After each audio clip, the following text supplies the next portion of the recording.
Assalamualaikum warahmatullahi wabarakatuh. Perkenalkan, nama saya Angga Rama Putra, NIM 19086096. Di video kali ini saya akan membuat ujian akhir semester pembelajaran mata kuliah dasar-dasar ilmu pendidikan. Di sini saya mengambil materi yaitu tentang tokoh-tokoh yang berpengaruh di Indonesia. Yang pertama itu ada Ki Hajar Dewantara. Nama lengkap Raden Mas Suwerdi Sweningrat. Nama panggilan Ki Hajar Dewantara. Lahir Yogyakarta 2 Mei 1889. Wafat Yogyakarta 26 April 1959. Agama Islam. Gelar Pahlawan Nasional. Bapak Pendidikan Nasional Indonesia. Ki Hajar Dewantara merupakan tokoh pendidikan Indonesia dan juga seorang pahlawan Indonesia. Beliau merupakan anak dari GPH Serningrat yang merupakan cucu dari Pakualam III. Terlahir sebagai bangsawan, maka beliau berhak memperoleh pendidikan untuk para kaum bangsawan. Ki Hajar Dewantara cenderung lebih tertarik dalam dunia jurnalistik atau tulis-menulis. Hal ini dibuktikan dengan bekerja sebagai wartawan di beberapa surat kabar pada masa itu. Di pengasingannya di Belanda, kemudian Ki Hajar Dewantara mulai bercita-cita untuk memajukan kaumnya, yaitu kaum pribumi. Ia berhasil mendapatkan ijazah pendidikan yang dikenal dengan nama Europeeschis Akte atau ijazah pendidikan yang bergengsi di Belanda. Ijazah inilah yang membantu beliau untuk mendirikan lembaga-lembaga pendidikan yang ia buat di Indonesia. Peran Ki Hajar Dewantara dalam pendidikan di Indonesia. Yang pertama ada asas, yang kedua dasar, yang ketiga tujuan dan semboyan, yang keempat ada jenis-jenis. Yang kedua ada tokoh Muhammad Syafi'i. Nama lengkap Muhammad Syafi'i, lahir Kalimantan Barat, Hindia Belanda, 31 Oktober 1893. Wafat Jakarta 5 Maret 1969, agama Islam. Gelar tokoh masyarakat di Sumatera Barat dan pendiri INS Kayu Tanam. Penghargaan Dr. Honoris Causa dari IKIP Padang 1968. Muhammad Syafi'i merupakan tokoh masyarakat di Sumatera Barat.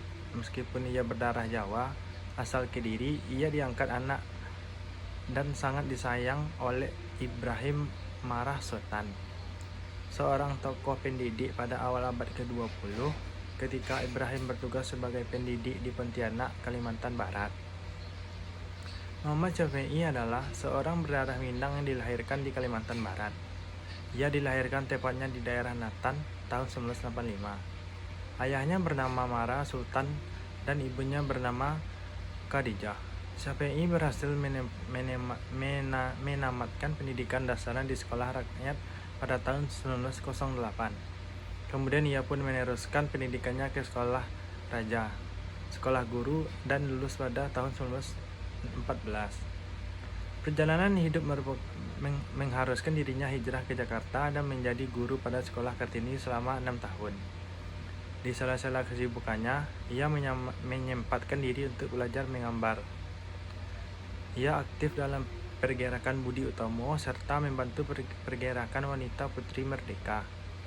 Pada tanggal 31 Mei 1922, Muhammad Syafi'i berangkat ke negeri Belanda untuk menempuh pendidikan atas biayanya sendiri. Beliau belajar selama 3 tahun dan memperdalam ilmu musik, menggambar, pekerja tangan, sandiwara, termasuk memperdalam pendidikan dan keguruan. Pada tahun 1925, beliau kembali ke Indonesia untuk mengabdikan ilmu pengetahuannya. Peran dalam pendidikan di Indonesia. Sumatera Barat pun mempunyai tokoh pendidikan yang tak kalah hebat, yakni Engku Muhammad Syafi'i dengan sekolah menengah INS Kayu Tanam yang terletak antara Padang dan Bukit Tinggi. INS Kayu Tanam didirikan oleh Engku Muhammad Syafi'i pada tanggal 31 Oktober 1926.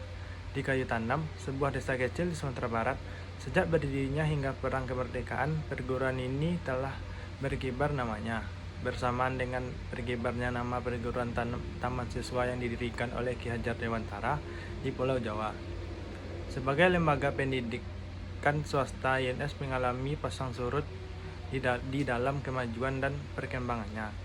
Namun demikian, ruh pendidikan INS yang dikibarkan oleh Engku Muhammad Syafi'i telah hidup dan bahkan kemudian diakui oleh undang-undang dan peraturan pemerintah yang berkaitan dengan sistem pendidikan nasional. Pola pendidikan yang dianut dan diterapkan di INS adalah pendidikan berbasis talenta. Ini didasarkan pada filsafat Minang yang tersimpul melalui ungkapan alam tak kambang jadi guru, yang artinya belajarlah dari alam dan pelajarilah alam itu. Dan ucapan Engku Syafi'i, janganlah minta buah mangga kepada pohon rambutan, tetapi jadikanlah setiap pohon menghasilkan buah yang manis. Setiap insan memiliki talenta berbeda, serta jadilah engkau menjadi engkau. Oleh karena itu, dasar pendidikan di INS Kalitanam ini adalah mendorong tumbuh dan berkembangnya bakat bawaan yang dimiliki oleh masing-masing peserta didik. Ini yang membedakan pendidikan menengah di INS dengan pendidikan menengah yang kita kenal sebagai sekolah menengah, madrasah aliyah, atau sekolah menengah kejuruan SMK. Yang ketiga ada Kiai Haji Ahmad Dahlan. Dengan nama lengkap Kiai Haji Ahmad Dahlan, nama semasa kecil Muhammad Darwis, lahir Yogyakarta 1 Agustus 1863. Wafat Yogyakarta 23 Februari 1923. Agama Islam, jabatan Ketua Umum Muhammadiyah, gelar pendiri Muhammadiyah dan pahlawan nasional. Peran dalam pendidikan Indonesia. Organisasi Muhammadiyah aktif menyelenggarakan lembaga pendidikan sekolah pada semua jenjang pendidikan dan tersebar ke berbagai pelosok tanah air. Tujuannya adalah terwujudnya manusia muslim berakhlak cakap, percaya kepada diri sendiri dan berguna bagi masyarakat dan negara. Atas jasa-jasa Kiai Haji Ahmad Dahlan dalam membangkitkan kesadaran bangsa Indonesia melalui pembaharuan Islam dan pendidikan, maka pemerintah Republik Indonesia menetapkannya sebagai pahlawan nasional pendidikan. Maka pemerintah Republik Indonesia menetapkannya sebagai pahlawan nasional dengan surat keputusan Presiden nomor 657 tahun 1961. Dasar-dasar penetapan itu ialah sebagai berikut. Yang pertama, Kiai Haji Ahmad Dahlan telah mempelajari kebangkitan umat Islam untuk menyadari nasibnya sebagai bangsa yang masih harus belajar dan berbuat. Yang kedua, dengan organisasi Muhammadiyah yang didirikan telah banyak memberikan ajaran Islam yang murni kepada bangsanya. Ajaran yang menuntut kemajuan, kecerdasan, dan beramal bagi masyarakat dari umat dengan dasar iman dan Islam. Yang ketiga, dengan organisasinya Muhammadiyah telah mempelopori amal usaha sosial dan pendidikan yang amat diperlukan bagi kebangkitan dan kemajuan bangsa dengan jiwa ajaran Islam. Dan yang keempat, dengan organisasinya Muhammadiyah bagian wanita telah mempelopori kebangkitan wanita Indonesia untuk mengecap pendidikan dan berfungsi sosial setingkat dengan kaum pria. Kemudian ada Rahmah El Yunisia. Nama lengkap Syekh Hajiah Rangkayo Rahmah El Yunisia, lahir Padang Panjang 26 Oktober 1900. Wafat Padang Panjang 26 Februari 1969. Agama Islam, gelar pendiri di Diniyah Putri, Partai Politik Masyumi. Rahmah El Yunisia lahir di Padang Panjang, Sumatera Barat 20 Desember 1900 dari keluarga terpandang dan taat beragama dan termasuk golongan pembaharuan Islam di Sumatera Barat. Ia anak bungsu dari pasangan Syekh Muhammad Yunus dan Rafiah, ayahnya seorang qadi di wilayah Pandai Sikat yang juga ahli dalam ilmu falak. Sedangkan kakeknya Syekh Ahmaduddin adalah ulama terkenal Minangkabau. Rahmah belajar membaca dan menulis tulisan Arab dan Latin dari kakaknya Zainuddin Labaf El Yunus dan Muhammad Rasyad setelah ayahnya wafat.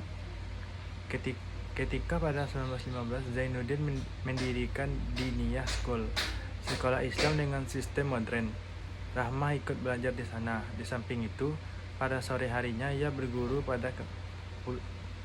pula kepada Syekh Abdul Karim Amrullah yang merupakan ayah Buya Hamka. Beliau juga berguru pada Tuan Mudo Abdul Hamid Hakim, pemimpin sekolah Tawalib.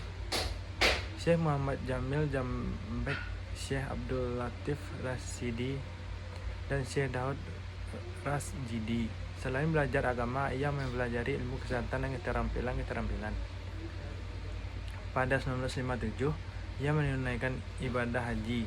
Di tahun itu pula ia diundang oleh Universitas Al-Azhar di Kairo.